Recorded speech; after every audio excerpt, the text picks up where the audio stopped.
Zion Baptist Church, we are so grateful that you have come out on tonight and as a part of this church, this historical church, which this year is celebrating 150 years.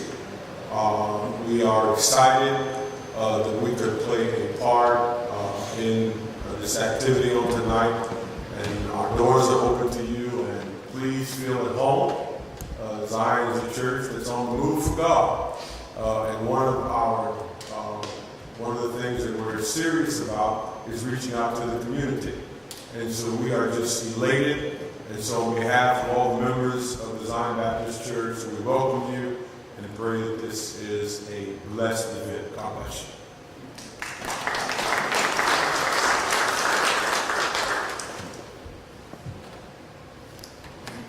And our thanks to Pastor Donaldson and the Zion Baptist Church family for having this event today. My name is Todd Shaw, and I'm the interim director for the African American Studies program at the University of South Carolina, and also an associate professor in political science and African American studies. And simply because it's Good Friday and I have a suit on, I was told I was not supposed to preach. But I don't think I think it's entirely appropriate for us to be in this sacred space on a Good Friday, speaking as we are, because I'm certain there's going to be some amens this afternoon. So I wanted to just give a very brief introduction to our keynote speaker. Peniel Joseph is a professor of history and founding director of the Center of Study of Race and Democracy at Tufts University. He is an alumnus, Caperton Fellow at Harvard University Suction Center, the author of the award-winning Waiting Till the Midnight Hour and Dark Days, Bright Nights. Joseph lives in Somerville, Massachusetts. If you would, please join me in welcoming Dr. Peniel.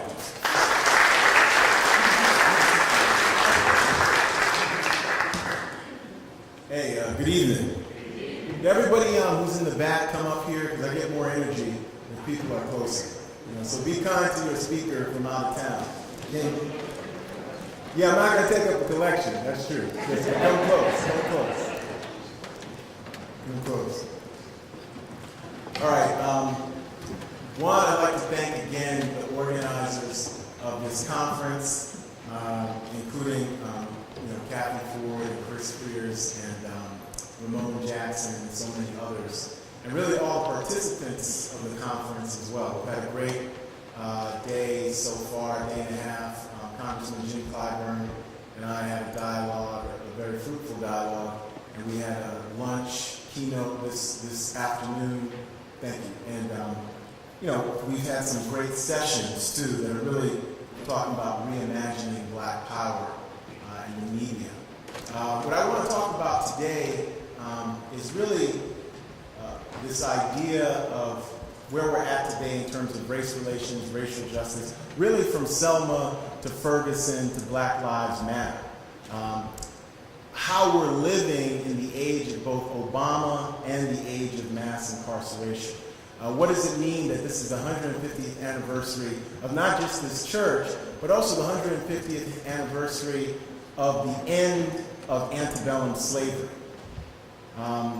It's the 50th anniversary of the Great Society, the 50th anniversary of the assassination of Martin Luther, the assassination of Malcolm X, the 50th anniversary of Selma, the 50th anniversary of the Voting Rights Act, the 50th of the racial uprising and rebellion in Watts, Los Angeles.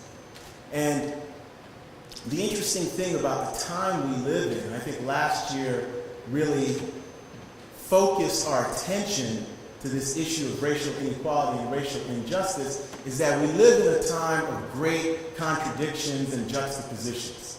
We live in a time period where we've got an African American president, but at the same time we have the largest number of people in prison that the world has ever seen.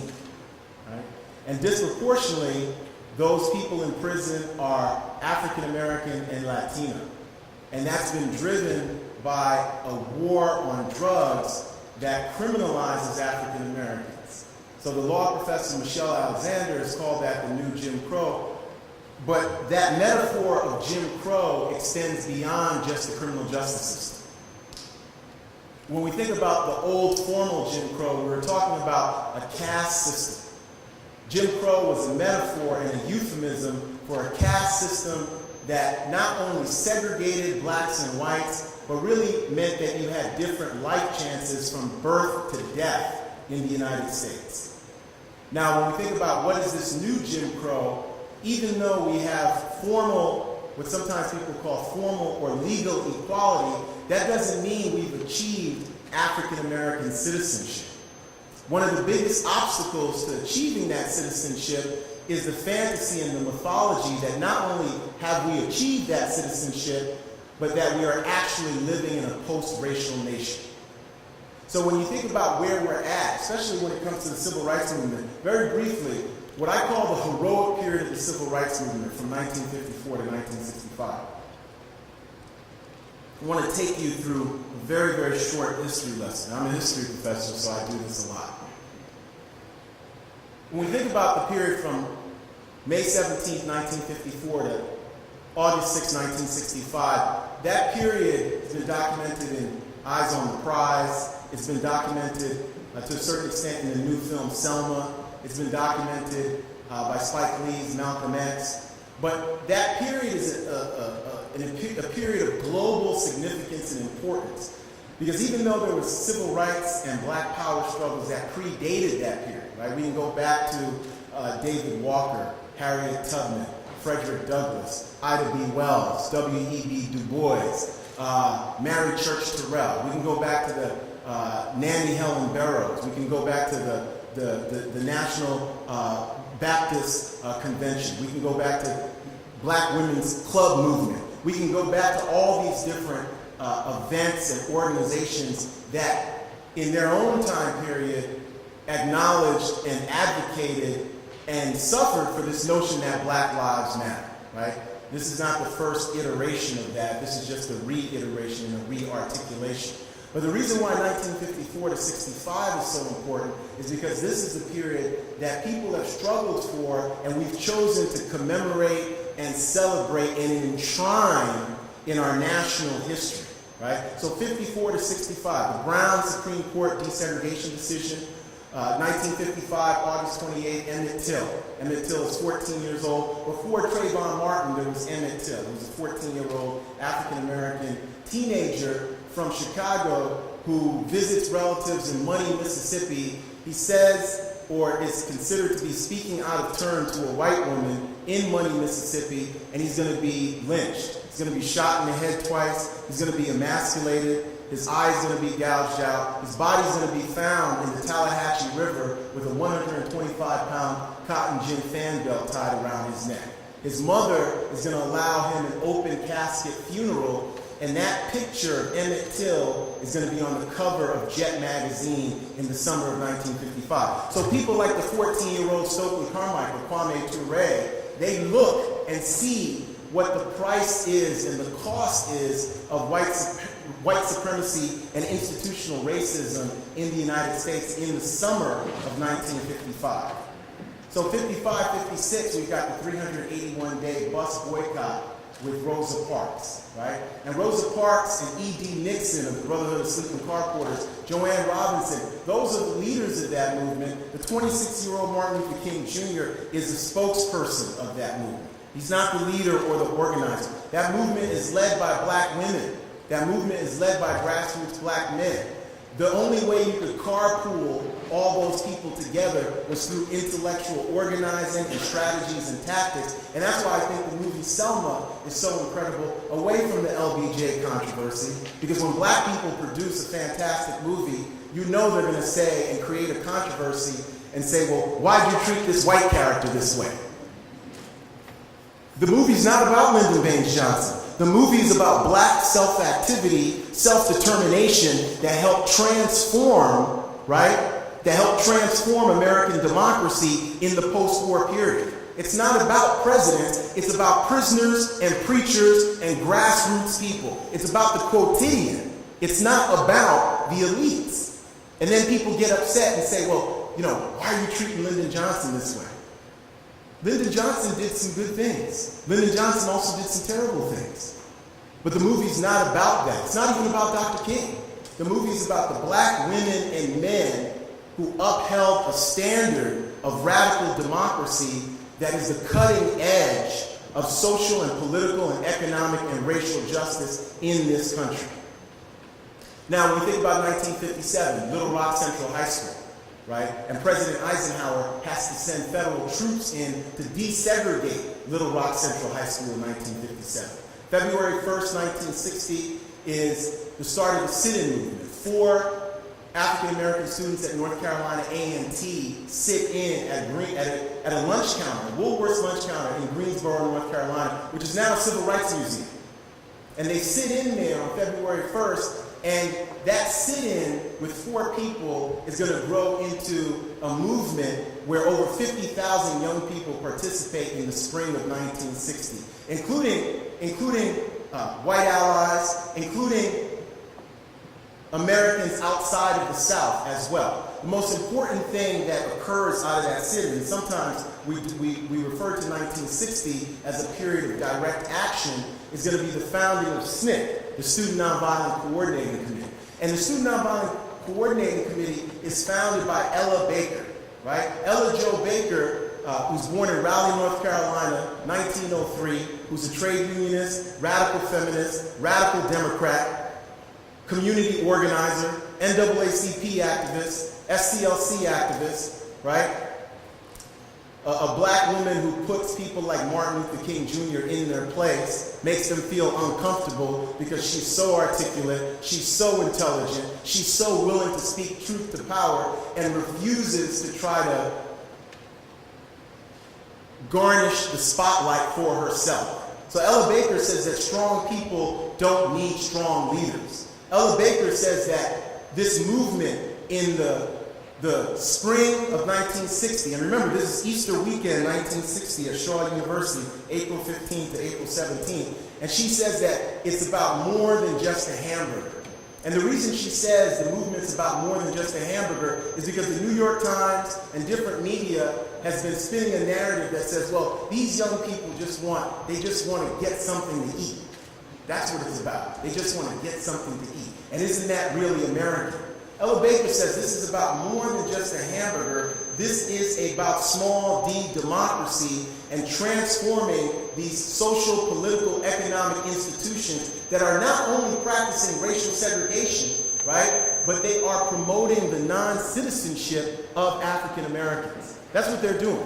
And remember, ending barriers towards citizenship does not mean you now have full citizenship. And that's the mythology of the heroic period. Voting Rights Act, Civil Rights Act, Fair Housing Act, or Open Housing Act as part of the 1968 Civil Rights Act passed right after Dr. King dies, that doesn't give you full citizenship, right? All it's doing is saying that we're going to try to tear down barriers that have been erected that have placed you in a caste system. And those barriers were never completely torn down. They've been replaced with new ones. That's why you have so many black people in prison. In South Carolina, in Georgia, in Alabama, in Massachusetts, in all 50 states. You've got more African Americans in federal and state and local prisons now than when the Brown decision was passed. You've got more black people in jail now than when Selma was going on. That is not racial progress, no matter what anybody tries to convince you or tell you. When you think about SNCC, the reason why SNCC is so important is because SNCC was a grassroots organizing entity. They were part of a tradition where black people went into local communities, at times with a plurality, a smattering of white allies, at times with none, and tried to do what? They tried to foment and argue for democracy in parts of America where it did not exist, right? So when we think about what was going on during this heroic period, 1961, the Freedom Rides, Anniston, Alabama, trailways and Greyhound buses firebombed because people are trying to travel across the interstate travel with blacks and whites together. FBI knows they're going to be firebombed, does nothing. This is not a great period for law enforcement. This is not a great period for civil liberties. This is not a great period for justice in American history, right? But it's an instructive period. That's what's so important. 1962, James Meredith becomes the first black student at Ole Miss. There's going to be 3 days of rioting at Ole Miss and 3 deaths at Ole Miss at the prospect of the first African American student.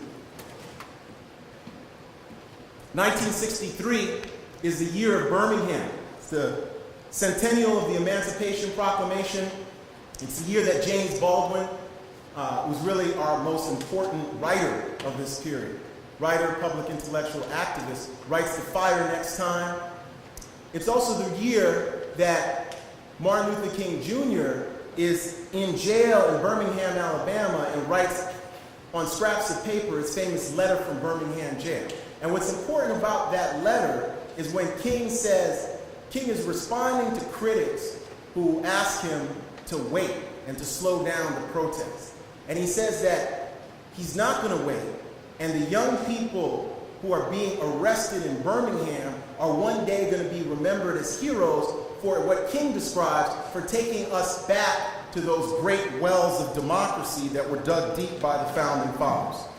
Now, Dr. King was being too kind. The founding fathers could not have thought of a Dr. Martin Luther King Jr.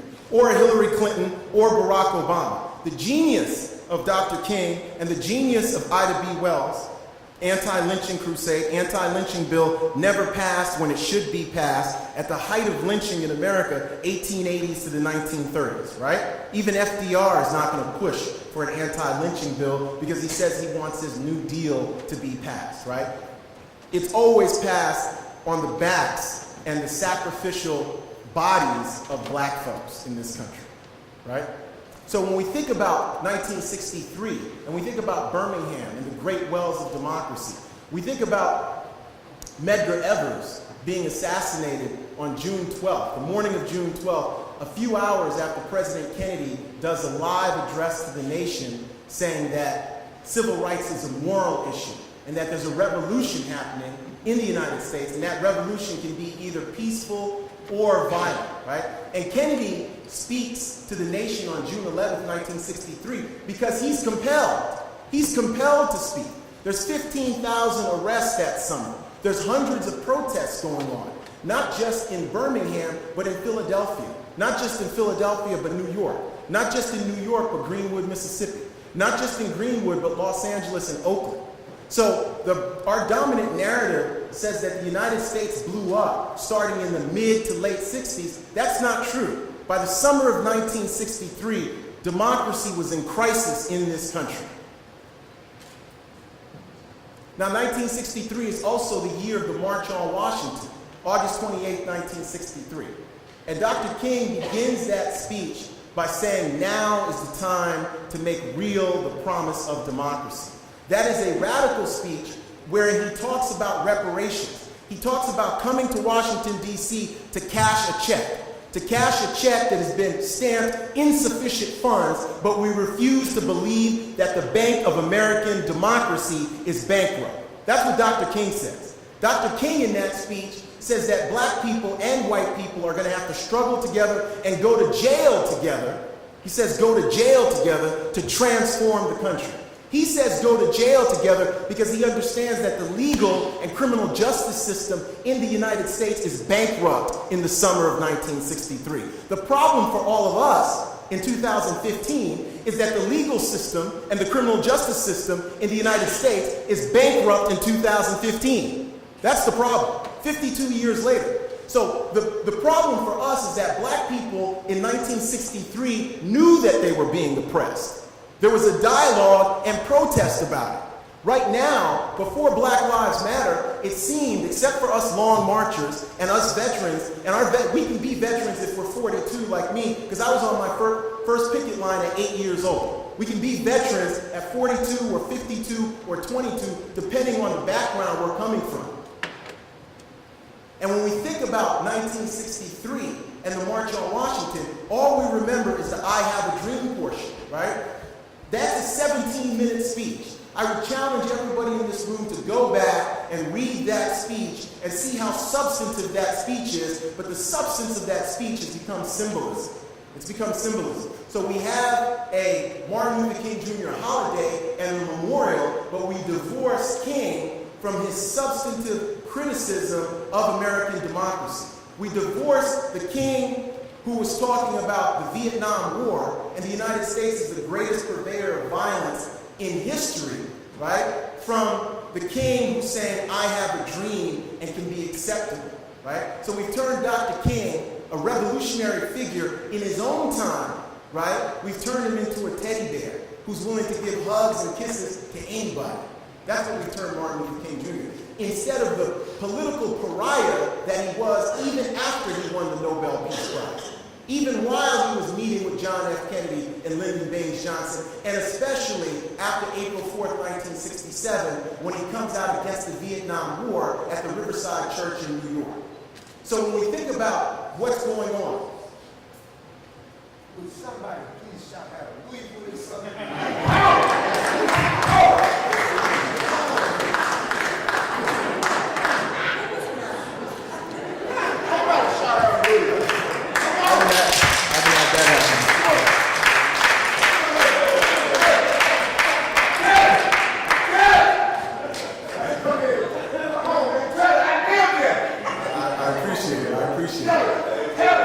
So when we think about 1963, and we're talking about the March on Washington. The March on Washington is a march for jobs and freedom, organized by Bayard Rustin. And Bayard Rustin is an old social democratic activist, connected to Paul Robeson, connected to A.J. Muste, connected to both nonviolent activism, but radical and revolutionary civil disobedience. So the March on Washington is a radical movement that we remember as some kind of milquetoast. Now, less than 3 weeks after the March on Washington, September 15, 1963, 4 African-American girls at the 16th Street Baptist Church in Birmingham are going to be bombed and killed. And that's an upper middle class church, which is why they bombed it. That's Condoleezza Rice's family's church, right? Condoleezza could have been one of those little girls in that historical context. And of course, November 22nd, 1963, John F. Kennedy is killed, assassinated. When we think about 64, 65, very quickly, 1964, passage of the Civil Rights Act, July 2nd, and 1964 is also Freedom Summer, where from June to August, there's going to be an experiment in interracial democracy in Mississippi. 3 civil rights workers are going to be killed, Schwerner, Cheney, and Goodman. Their bodies are going to be found in an earthen dam, August 4th, 1964. And when we think about Freedom Summer, or what SNCC called the Summer Project, Stokely Carmichael, who we think of as Black Power, he was one of the organizers of Freedom Summer. Stokely is the 2nd Congressional District Director during Freedom Summer. And I want to talk about Stokely in conjunction with this heroic period of the Civil Rights Movement, and then talk about Black Power and conclude by talking about Black Lives Matter. When we think about a figure like Stokely Carmichael, the reason why most people don't know who Stokely Carmichael is today is because you can't rehabilitate a revolutionary. What people have done to even Malcolm X and Dr. King, and we don't hear about Fannie Lou Hamer, who I'm going to talk about. We don't hear about Ella Baker, who I've talked about a little bit. These are revolutionaries. And when you have revolutionaries who have a criticism against our social, political, economic system, you either do what? You either ignore them or you turn them into something that they want. So what Dr. King becomes is everybody's best friend, even though when he spoke truth to power so boldly and courageously, he became most people's enemies, right? People embraced King in the aftermath of his assassination, right? They don't want the King who's speaking truth to power in Chicago in 1966 about slum living conditions in Chicago, who lives in tenements in Chicago. They don't want that King. You don't want the King who is coordinating with Stokely Carmichael at the largest anti-war demonstration up until that point, April 15, 1967, in New York, right? That starts at the Sheep's Meadow in Central Park all the way to the United Nations. People like Ralph Bunche, Whitney Young are criticizing Dr. King's decision to say that the war in Vietnam is an illegal and an immoral war, right? History would prove Dr. King right. History would prove Stokely Carmichael, who is the biggest anti-war activist, before Martin Luther King Jr. right. It's Stokely Carmichael who's saying, hell no, we won't go in 1966, 67. It's Stokely Carmichael and SNCC who are coming out against the Vietnam War in 1966 in January before the New Left and saying that the United States is an imperial power, a political empire, and that there needs to be a connection between civil rights in the United States and third world revolution that's happening globally, right? So when we think about this heroic period of the civil rights movement in 64, 65, this year we've talked about Selma, but in talking about Selma, we ignore the grassroots activism that led to the Black Panther Party in Lowndes County, Alabama, right? Lowndes is where the Black Panther Party is coming from.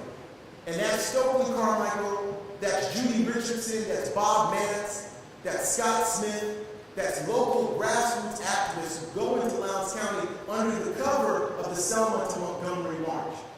And even before we talk about Selma, Malcolm X's assassination, February 21st, 1965, is important. We think of Malcolm X as this angry black man, this prophet of rage. Malcolm is one of the singular most important political revolutionaries that this world has ever produced. And the reason why Malcolm is so important is that he boldly confronts American democracy's jagged edges and what he calls hypocrisy. Right? Malcolm does that.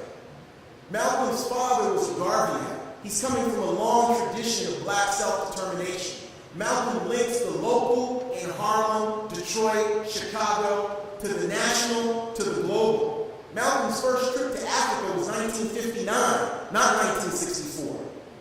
He spends most of 1964 in Africa, and he's meeting with international decolonization leaders. Malcolm is going to take the plight of African Americans to the United Nations, and in doing that, he's piggybacking on what people like Du Bois and Paul Robeson and Langston Hughes and Lorraine Hansberry were doing in the 1940s and 50s, right?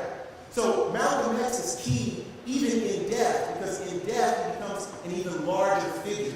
And when we think about that Black Power movement, Black Power is going to be a movement for radical social, political, cultural self-determination. And that radical movement is also going to have a critique of the U.S. nation state. It's going to have a critique of American society and the status quo of America.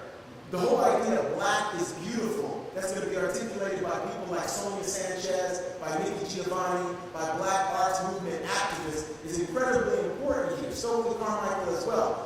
Way before James Brown says, "Say it loud, I'm black and I'm proud" in 1968, you had black power activists at the grassroots level, including people like Maya Angelou, including Abby Lincoln, Max Roach, who were talking about black beauty. Certainly Marcus Garvey had done so. And it's still a revolutionary act in our own time to talk about black is beautiful, right? I was at dinner tonight, and I was hearing about the incident that's happened here at the University of South Carolina, and the picture that's been posted, and the use of the N-word. But one of our students was also telling me about another fraternity incident where they were saying denigrating words about black women, about other women of color as well. These are just symbolic examples of racism. These are just only the tip of the spear of our contemporary crisis when we think about what's going on. I want to connect this latest incident, and we can connect it to Oklahoma University and all these things that are going on to these contemporary protests, including Black Lives Matter, including others. Very quickly, in terms of to finish off this heroic period of civil rights movement, 54 to 65, what's important about Selma is not just the Voting Rights Act. What's important about 1965, as important as the Great Society is, Medicare, Medicaid, all these things are important. There's educational acts, there's anti-poverty acts. When we look at that year, with all that social political legislation, we see that the Watts neighborhood of about 50,000 black people in South Central Los Angeles explodes. August 11th to August 18th. Why did that happen? It's not, I repeat, because somehow black people are savages, or black people can be pathologized, or black behavior is aberrant. That happened because of a connection between structural poverty, inequality, racial segregation, and police brutality. That's why Watts happened.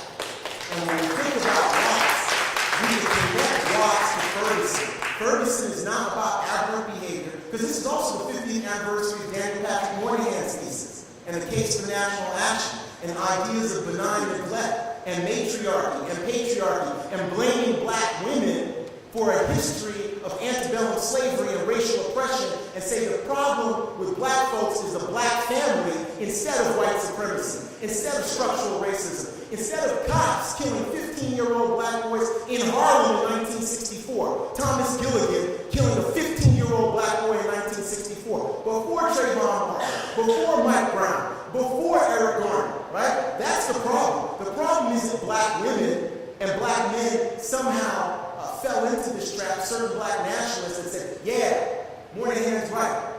It's black women's fault. We've got to reassert our patriarchal right and duty over the black family. That is nonsense. That is nonsense. The problem is structural racism and a politics and practice of white supremacy. That's the problem. It's not black behavior. And when you connect Ferguson and Watts, and there's been some great discussion about Ferguson, but what people don't do with Ferguson is place it in historical context. Why is St. Louis County, right? Why is St. Louis County so segregated? What were the public policies that led to that racial segregation? How are private businesses implicated and private citizens implicated in those policies? What happened when black people didn't get access to the Federal Housing Authority to own their own homes and got sky-rise housing, and they didn't get the wealth that the white middle class produced between the 1940s and the present? And then when people talk about reparations, right? You read the case of reparations by Ta-Nehisi Coates, and other people have been talking about reparations since Callie House. You read Mary Frances Berry's My Face is Black, My Face is True, about Callie House and the movement for reparation in the 1880s and the 1890s. Because sometimes people tell us, when we talk about reparations, people say, well, you should have asked for it right after slavery. Well, we did.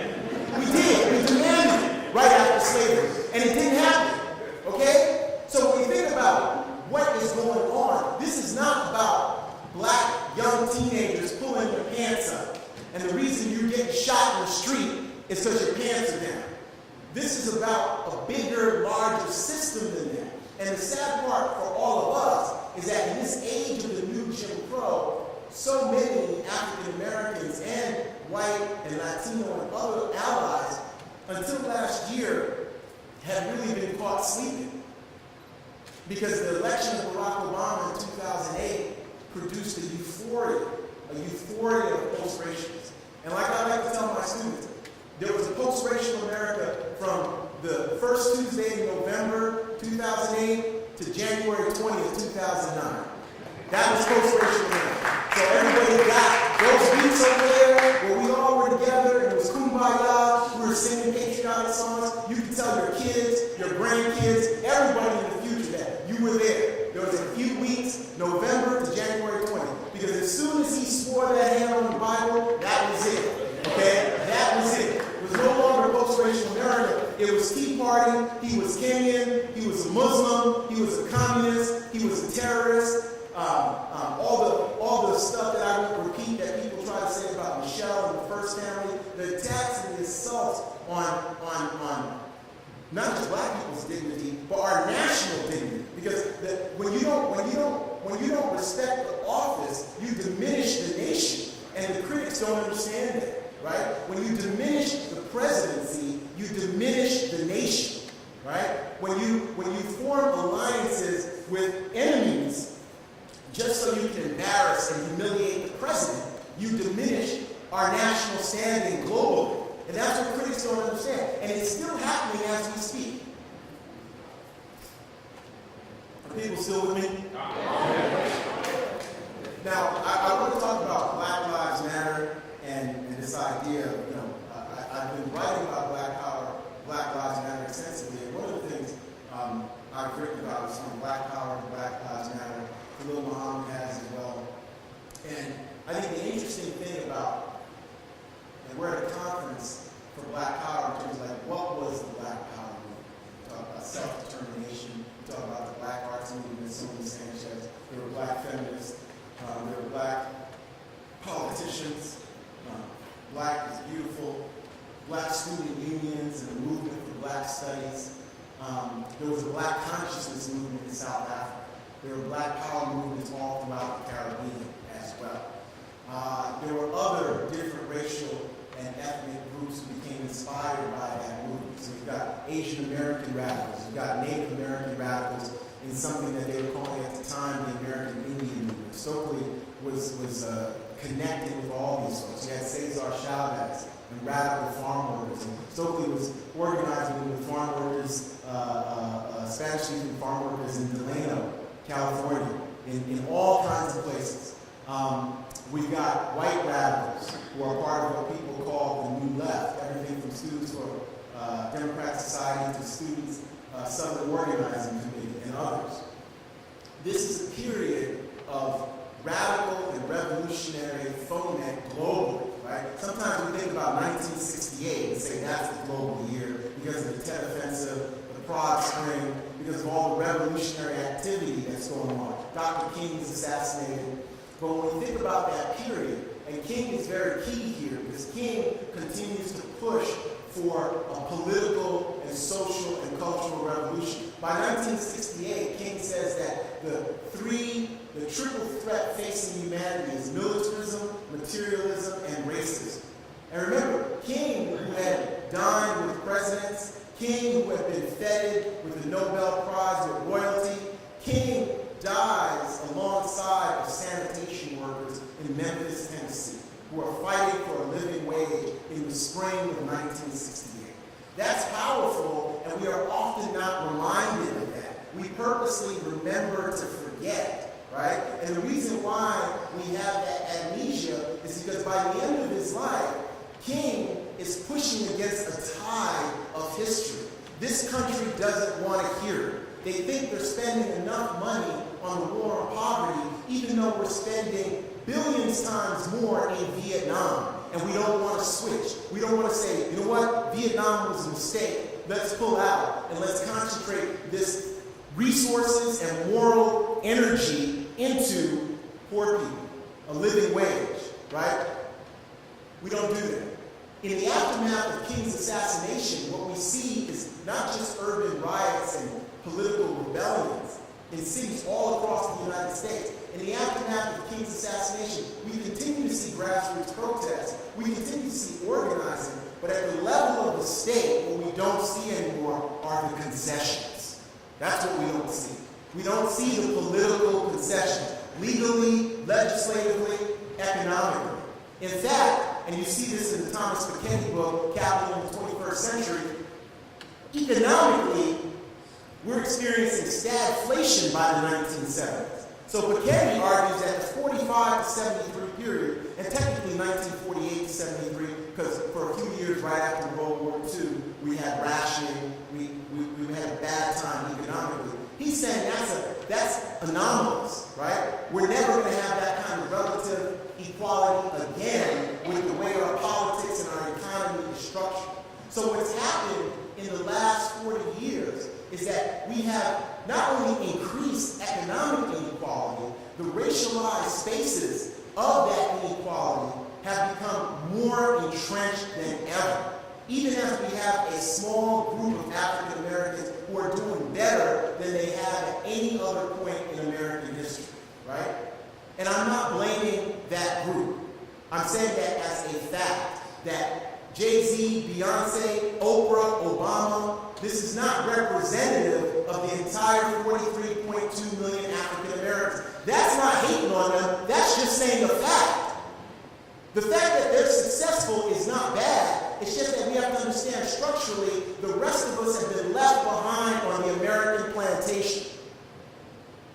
And those who escape are held up. And remember, John Edgar Whiteman talks about this, neo-slave narratives. They are held up to the rest of the world and even to ourselves as examples of, if they escape, you should too. And you're on the plantation running for your life. You're working from sundown to sun up trying to get off the plantation. And people are saying, look how good it is up here. right? In the big house. We made it all the way to the White House, or we got a $100 million mansion, or we're the first black billionaire. That's all well and good, but what we won't talk about is the structural impediment to even gaining that kind of access, right? Now, I want to leave time for questions and answers very quickly. What's going on right now, whether it's in South Carolina, whether it's in Boston, where I'm from, or where I should say where I live, I'm from New York City, whether it's New York City, my hometown, some people have called it the new racism. The new racism is very, very similar to the old racism. In fact, it's like they're twins. Boys, you look eerily familiar. But racism right now can be measured in terms of racial inequality and disparate racial outcomes. I think everybody who's interested in statistics on this, empirical evidence, should read Monique Morris's book, Black Stats, which gives you up-to-the-date statistical evidence on racial disparities, whether it's in corporate America, whether it's the rate that black women are dying of breast cancer in the United States, the number of black girls and women who are missing in the United States, the rates of incarceration by the largest 75 U.S. counties and districts in the United States, the rates of unemployment for those who are college educated, those who have high school educations, those who don't have high schools, rates of access to health care, rates of income. African American income is 60% of white income. African American wealth is 5% of white wealth, right? And again, you can only explain these statistics through two things: either structural, systemic, endemic racism, or somehow black people are individualized and pathologized and lazy and ignorant and have low IQs, and that's why they're in the position they're in 2015. I choose to believe the former and not the latter, okay? I choose to believe black people don't want to be poor. And when you think about mass incarceration, and I'll close on mass incarceration really starts in the last 30 years. War on drugs starts in 1982, even before we have the crack cocaine scourge. Richard Nixon talked about a war on drugs as well. Our war on drugs is connected to the DEA, it's connected to the Pentagon and the militarization of law enforcement. African Americans are 28 times more likely to be arrested on drug charges now than they were 30 years ago. Latinos, 22 times more likely. Whites, 8 times more likely. The connection between the criminal justice system and our social welfare system is very important, because we have more black men go to prison for federal drug crimes under Bill Clinton than Ronald Reagan. When we think about the Clinton crime bill has to be connected to not just the crime bills that were passed, anti-drug laws in 86 and 88 in a bipartisan way, Republican president, Democratic Congress and Senate, but also to the welfare reform that put 1 million more children underneath the poverty line. But what welfare reform also did was ensure that the black and brown men and women who went into prison were never going to have a chance once they got out, because they were never going to have access to furthering their education, to food stamps, to Section 8 or housing vouchers. They were never going to have access to fair employment. And remember, the sociologist Diva Prager, who's at Harvard, has done the testing and sent out testers where black men with college educations have as good of a chance to get a job as a white man with a high school education with a felony conviction. And that's a statistical analysis that she did using her testing system. So we are in deep trouble. I mean, we're in deep trouble. But the positive is that we need to understand the story and where we're at.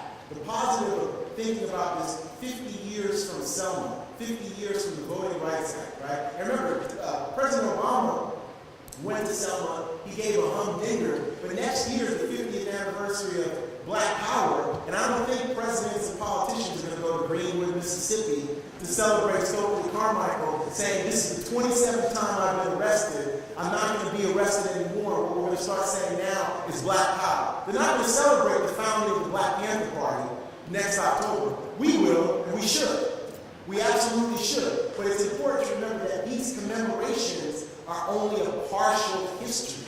It's only a partial history. They're remembering what they want to remember. And they really have been forced to remember this. Ronald Reagan did not want to sign the King holiday in 1983, which becomes official in 1985. He thought King was a communist. It's just that in that historical time period, 32 years ago, there was a Democratic House that would have overridden the veto. That's why he signs the bill. So there was a time period, and again, this can happen in the future because history is not linear, and racial progress is never linear, right? It's always one step forward and 2 steps back, always, right? But there was a time period where grassroots activism forced the King holiday, right? We forced the King holiday into existence, just like we're forcing an African American museum to be built up at the Smithsonian, just like the memorial has been forced. But hey, there's always a boomerang, right? There's always a boomerang. So the boomerang here, the irony is that we get the King holiday, but we don't have control over the image and over the message. The only time we can have control is when we teach and we articulate and we frame the message. Because otherwise, all he's ever going to be is Dr. King the dreamer, right? You say, man, he had a dream. I mean, Apple is using Dr. King, right? You can use him on anything. You're like, man, what a great computer. Dr. King would love that Macintosh. And Dr. King would be writing speeches on the Mac Pro Air. What's going on here? It's because the image has become so malleable. So I'll close by saying, in our contemporary period, from Selma to Ferguson, Obama, Black Lives Matter, we are living in the age of Obama, we are living in the age of Ferguson, we are living in the age of mass incarceration. The important part of our journey and our struggle, both for African American history, but for all people who are interested in human rights or interested in social justice, is that this journey continues, this struggle continues. We should not be depressed, we should not be hopeless, we should be hopeful, but we should understand the sobering reality that we face. We should be armed with this information and knowledge to, one, tell the story. I think the University of South Carolina and the students here, just like the students at Oklahoma University, the reason why racism festers is because these students do not understand American history. And that would be up to the school institution. And I'm fighting for this at Tufts University too, where you have a course that every single student has to take on connected to African American history, race, and human rights, that has a menu of options, and there are real courses where these students are going to understand their own history. Because when white students don't know about black history, it defames and distorts, right, and defames their own identity.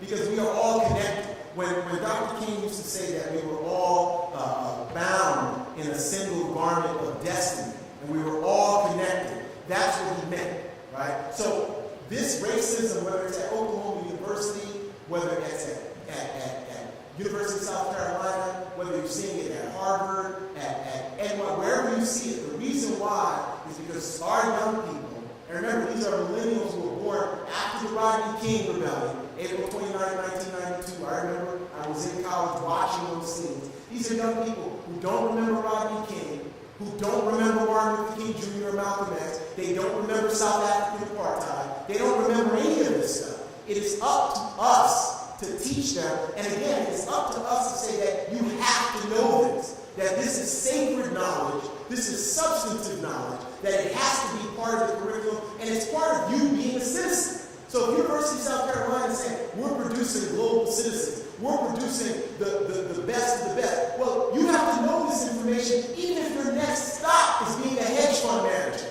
Even if your next stop is a startup, even if you're the kid who says, look, I'm an engineer, why do I need to know this? You need to know it because it's a constitutive element of citizenship in the United States of America.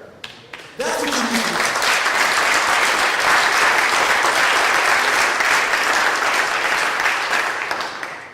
So, in closing,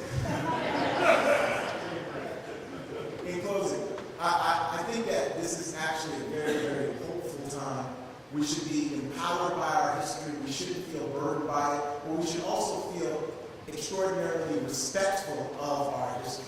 So the black women and men who came before us, the Latino and white and Asian American and Native American allies who came before us, we should be respectful. But what we're seeing with new young people is that their activism is going to be both, it's going to echo and be different. You know, I think what's been extraordinarily exciting is the way in which so many young people have organized, not just using social media, but also using different tactics of civil disobedience, including shutting down railroads, shutting down mass transit, shutting down highways, right? Staging sit-ins and die-ins all across this country. They've riveted this nation. And they've really, when we think about millennials and young people, young black women have been key leaders of this Black Lives Matter movement. Young black men have been key leaders of this Black Lives movement. And we need to understand that even as we have these venerable civil rights activists, both in South Carolina and nationally, we need to step off the stage and let the young people on. We really do. We need to let, especially the young people who want to be active, who want to be organizers, who want to be the next future leaders. Because some of the times what we're seeing is the same faces on the stage, and I'm saying, well, where's somebody who's 25 years old? I know them, I've met them, I've seen them in Boston, in Miami, in Los Angeles, right? But when you see the massive press conference, you don't see them, right? So part of this is not just cultivating a next generation of leadership. I think it's here. It's actually allowing that next generation to shine, right? So those of us who are older have to take a back seat, not a back seat in terms of your work, but in terms of cultivating people. And I'm saying this also as a scholar activist. The most exciting thing is meeting young scholars like Ramon Jackson and the other young people here who are going to be taking that next step. And they're going to be the faces of African American history, the faces of black studies, the faces of black power studies as well, these young women and men. So what we need to do right now is tell the story, share our struggle, right? But also remain optimistic. Because once we have this knowledge and we can disseminate this knowledge and we can really organize to force institutions of higher education to disseminate this knowledge. It can't be siloed in African American studies. It can't be siloed in journalism. It can't be siloed in the history department. It's got to be university-wide initiatives. And one thing, I'll close by saying this. It can't only happen once a university is embarrassed and the next latest racial incident like this happens. Right? We can't talk about racial equality only when it's on Instagram that somebody's done messed up big time, right? And it's gone viral. Because that's what's happening right now. Everyone's tweeting about, did you see that? Where's that at? University of South Carolina? I knew that girl. Did you see that? Where's that at? Oklahoma University, right? You know, and we can't do this. We can't have outrage only once the Oklahoma University football team says, well, we ain't taking it anymore either. And you know, if the football team says it, everybody's like, whoa, okay, all right now. Because that's where the money's coming, right? So the football players marching, because that's what we need at University of South Carolina. Let's get some Gamecocks. Let's get that football team, that basketball team. Let's get them saying, look, this is outrageous. We're not going to go for this anymore, and let's have substantive change. So we need to be long marchers. This is not a 100-yard dash. This is a lifelong commitment. And on this Easter weekend and this Passover and this very, very important time for people both of faith and people who are secular, I think what's important, and remember, this is 55 years ago, April 15th is going to be the founding of SNCC, is that history does not repeat itself, but certainly it rhymes. And we are standing at the cusp of a new movement, new crossroads, where even as we have mass incarceration and are facing all these debilitating obstacles, I do believe that better days are ahead of us if we organize, if we struggle together, if we work together. And remember, Dr. King said we're going to have to struggle together, we're going to have to go to jail together. He said go to jail together because he knew it was an unjust society, and we're still going to have to do that. Not everybody who goes to jail is guilty. And even those who are, we have to think of less punishment than they're receiving right now, right? So I'll close by saying, Dr. King always said that the arc of the moral universe is long, but it bends towards justice. And I do believe that it actually does bend toward justice. But we are living in a time where the oligarchs, the corporations, the powerful are making sure that it bends in another way. And the only way to stop that and to actually finally get to a point where we can achieve full citizenship for all is to understand the sobering reality that we all face. Thank you.